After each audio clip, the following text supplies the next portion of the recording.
तीन तरह का जल शिव को समर्पित होता है और वो तीनों तरह के जल का अलग अलग भाव है महाराज। पहला जल सादा,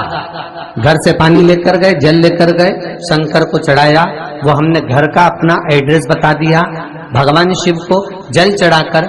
अपने आनंद के लिए शंकर से कुछ प्राप्त कर लिया। दूसरा जल, जल के कलश में थोड़ा सा इत्र डालकर शंकर को जब समर्पित करते हैं तो महाराज घर में अगर कोई व्यक्ति बहुत रोगीला है, बहुत रोगीला, एक शिव महापुराण में, स्कंद पुराण में, नर्मदा पुराण में, भविष्य पुराण में, अग्नि पुराण में, नारद पुराण में, बरहा पुराण में, वामन पुराण में जितनी चीजें लिखी गई है एक एक प्रैक्टिकल कर देखो तो शिव महापुराण, स्कंद पुराण का यह भाव याद करिए कि एक लोटे पानी में इत्र मिलाकर, जल में इत्र मिलाकर, बहुत रोगीला व्यक्ति, बहुत बीमार व्यक्ति है, एक लोटा पानी उसका हाथ का स्पर्श कराकर शंकर को चढ़ाना प्रारंभ कर दीजिए। महाराज केवल 5 या 7 दिन चढ़ाओ और वो 7 दिन के बाद में उस बीमार व्यक्ति का क्रम देखिए कि उसमें कितना आराम लगा है। औषधि दवाई काम करना प्रारंभ करी कि ना करी। केवल इत्र समर्पित, इत्र का जल। तो पहला जल सादा, दूसरा जल है इत्र का, और महाराज तीसरा जल जो शिव महापुराण के अंतर्गत कहा गया है बेल पत्र का जल।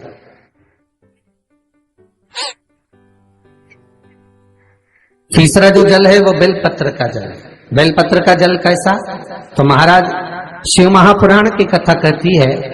कि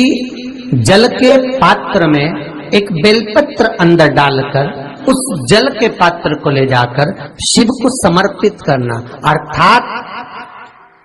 अपनी मन की कामना भगवान शंकर से कह देना, केवल बेलपत्र के माध्यम, बोलना नहीं है हमको कुछ, हमें कुछ कहना नहीं है। 3 तरह का जल का जो व्याख्यान वर्णन किया गया, एक सादा जल जो भगवान को कहा, आपने अपना एड्रेस बता दिया, आपने अपने मन का भाव बता दिया। इत्र का जो जल चढ़ाया गया वो केवल रोग मुक्ति के लिए चढ़ाया गया। और तीसरा बेलपत्र, अगर उस जल में एक बेलपत्र भी पड़ी हुई है